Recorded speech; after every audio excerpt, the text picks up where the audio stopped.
Hello again, everyone. Today, I'm going to continue the topic of Dr. Jekyll versus Mr. Hyde.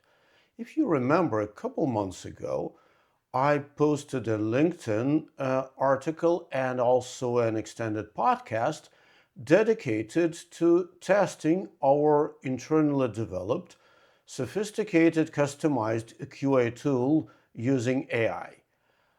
The first thing we wanted to figure out was whether it proved stability. That is, how did it behave depending on the particular LLM model used, or say, depending on the time of day it was run. Did it behave like a normal person whose results would vary to a certain degree, but still within a normal range, say between morning and evening, before or after the first cup of coffee, and so on? Or would the tool display a split personality more along the lines of Dr. Jekyll and Mr. Hyde? The whole experiment was staged by Fyodor Bezrukov, the head of our multi-site division and also the head of Logrus IT Ukraine. And for that test, he prepared a rather sophisticated and diverse 16-unit file, a translated one obviously, that was infested with all types of errors, say adequacy ones, intelligibility ones, terminology errors, and even formatting errors in the form of line breaks. Also, severities of these errors varied dramatically between showstoppers and minor ones. I'll remind you that the test file contained approximately 800 words. As I mentioned, it's 16 different segments. And we ran our tool 56 times all in all, using different LLMs, and the whole experiment spanned some like 6 hours. So the time of day was important. Still, the experiment demonstrated that an AI-based tool behaves predictably with very limited variance from run to run and from one LLM to another one. While overall AI tool-generated results agreed very well with baseline results entered by a human, a professional reviewer, the area where deviations were biggest was accuracy of the severity ratings, namely how different the severities assigned by the AI QA tool were in agreement with the ones assigned by a human reviewer. And there, I'll just remind you, overall severity accuracy was around 80%. So in 80% of the cases, they were exactly the same as the ones assigned by a human, and in 20% of the cases, they were different. Now, the question, I've asked it at the end of my previous post and podcast. We were wondering, how would humans perform on this same test? Finally, we were able to stage the experiment. And I'll have to admit straight away, we didn't have as many professional reviewers for a single language pair. So instead of them, we asked our in-house editors, and all of these are language professionals, and their, say, experience and a level of competence was varying from novices, I mean relative novices obviously, to legendary status. So we've took 10 different editors working independently, and they reviewed exactly the same translated 800-word file. I will remind you that all 16 translated strings contained errors of various types and severities. There were no strings that were perfect. Anyway, first of all, human editors didn't notice or skipped or missed the errors only 3 times out of 160. 160 meaning 10 editors, each reviewing all 16 strings. 3 out of 160 means the overall review quality of approximately 97%, which is very, very good given that these are not professional reviewers. At the same time, I have to mention that the AI QA tool reached 100% accuracy when it came to figuring out the errors. Well, isn't it ironic?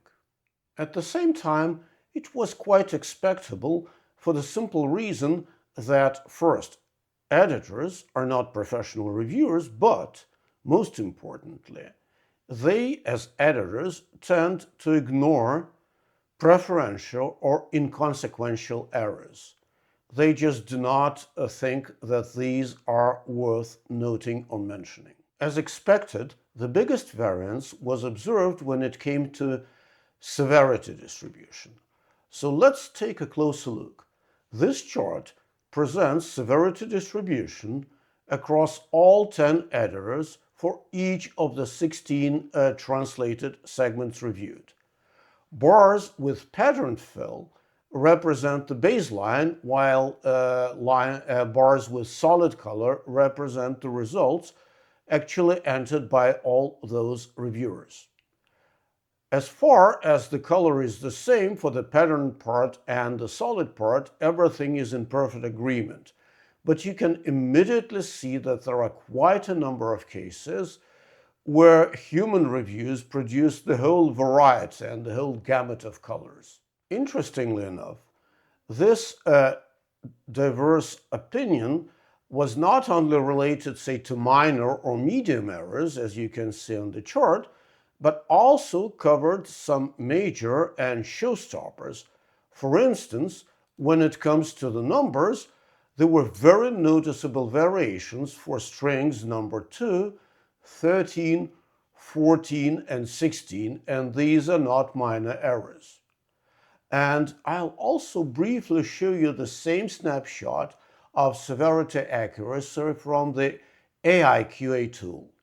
And you immediately notice, when you're comparing these two, that the AI QA tool produced a considerably more consistent picture when it comes to severity versus the baseline. To summarize, the Logrus IT customized QA tool assigned correct severities compared to the human baseline in 80% of the cases. The editors only guessed right in 50% of the cases, and another 50 they marked the errors with a different severity, or in 3 cases out of 160 didn't find any errors at all.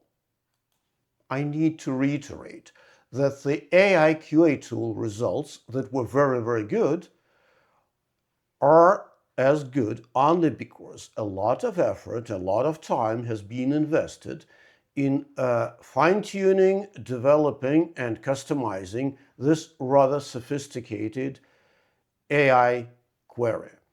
You cannot do it with a prompt that you've created spending like 30 minutes or an hour. And this particular tool and the whole prompt is based on the custom in-house developed Logrus IT multidimensional quality model and our metrics.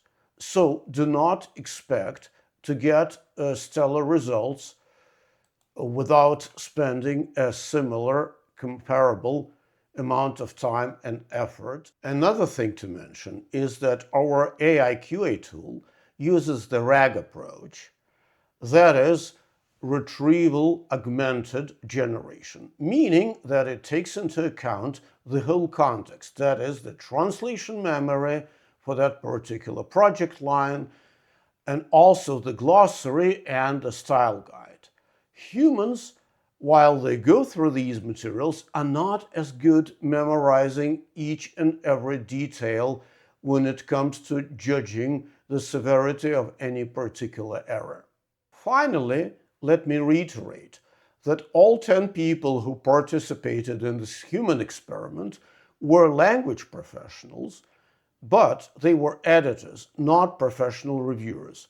If we dealt with 10 professional reviewers, whom we simply didn't have on the staff in as large a number, the results would have been more consistent. Okay, I have to say this.